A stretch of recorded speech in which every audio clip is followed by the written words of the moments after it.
days before the Son of God was born. 6 men died to bring it here from Egypt.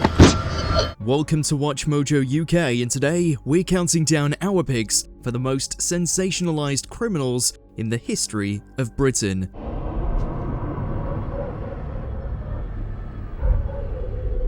Before we begin, we publish new content every day, so be sure to subscribe to our channel and ring the bell to get notified about our latest videos. The Hammersmith Nude Murders. In the 60s, West London was terrorised by an alleged serial killer named Jack the Stripper. All of the victims were sex workers whose corpses were found by the Thames. Between 6 and 8 murders are usually credited to this killer, but as the case has never been solved, we can't be sure. They're now considered one of London's ultimate mysteries, which has probably become impossible to crack on account of the lack of forensic evidence still available. This has led many people to scratch their heads over the case for years, including various authors and countless internet detectives. Bible John. In 1968 and 69, Glasgow was the site of 3 brutal murders, all young women who met their killer at the music venue Barrowland Ballroom. People decided to name him Bible John because he was said to frequently recite the Bible to his victims. Only one witness properly spoke to him, Jean Langford, who gave the police the most important clues,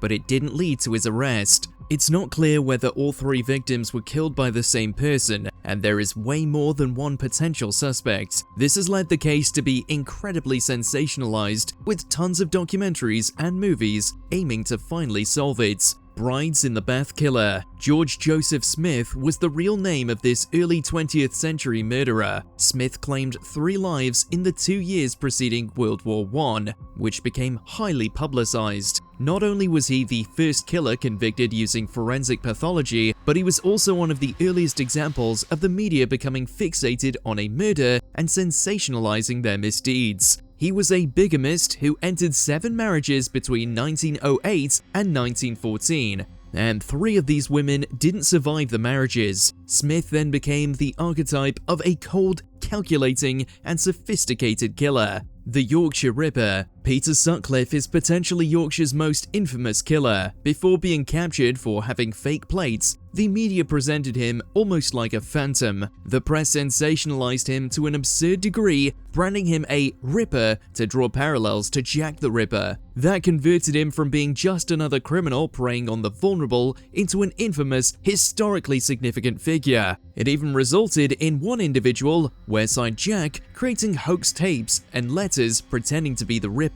Like a lot of these cases, it highlighted a great deal of sexism in our nation. The victims were primarily sex workers, who many deemed immoral, allowing him to roam free for way longer than should have been possible. Harold Shipman. Few people in history have come anywhere close to personally killing as many individuals as Shipman did. Also called Dr. Death, he claimed at least 250 people's lives. Specifically, he was coming after the elderly, whom he could frequently prescribe lethal doses. No one truly knows why he did it, as he never confessed and took his own life in prison before explaining himself. This has added to his status as a celebrity monster, making him an alluring topic for countless true crime documentaries alongside a handful of dramatizations. At least there was a silver lining, which was the subsequent major overhauls in our health system, making it substantially harder for doctors to abuse their powers like Shipman did.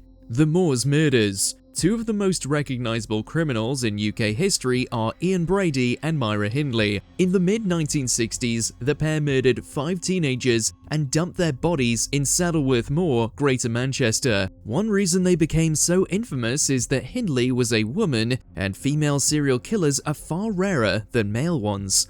Mass media also began to boom during the 60s, leading them to morbidly become national celebrities. The pair is now considered the personification of evil by countless individuals. Additionally, not all their victims' bodies have been recovered, leading many people to still be interested in the case, despite it happening over 60 years ago. Fred and Rose West.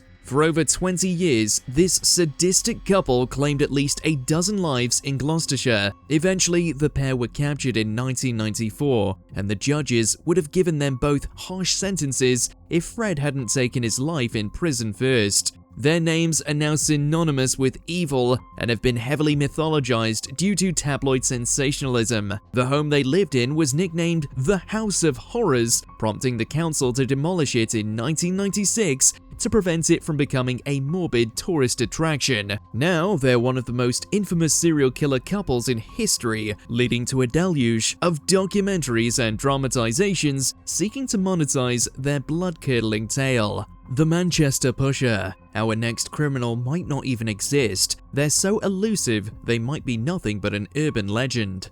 Beginning in the mid-2000s, an unusual frequency of corpses was found in Manchester's canals. This led people to speculate that a killer was roaming the streets, pushing people to their deaths. The police aren't too happy with this theory. They prefer less sensational explanations, like alcohol. That hasn't stopped people from bringing the idea up every time there's a canal-related accident. One of the most notorious events came in 2018, when a cyclist was forced into the waterways by a passerby.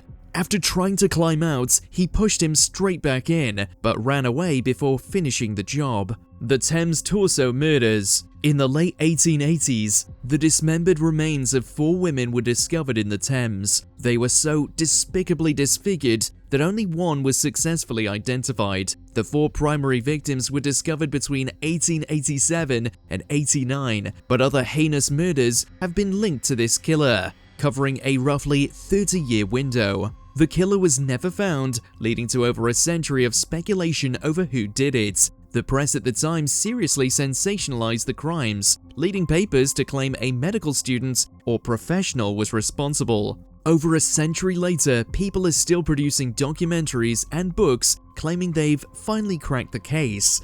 Jack the Ripper. Now, a final entry is easily the most mythologized killer in human history. Whitechapel's Jack the Ripper. Between 1888 and 1891, he is believed to have taken the lives of 5 sex workers. Contemporary newspapers didn't shy away from capitalizing on the brutality, boosting sales by publishing things like hoax letters from the killer. Over time, people have become so obsessed with him that there's now a subculture of Ripperologists. Whoever they were, they're now probably the most glamorized serial killer in history, being featured in countless forms of media, making them more of a commodity than an individual. We'll never truly know his identity, but we can safely say that he was one of many men who thought he could abuse vulnerable women with impunity.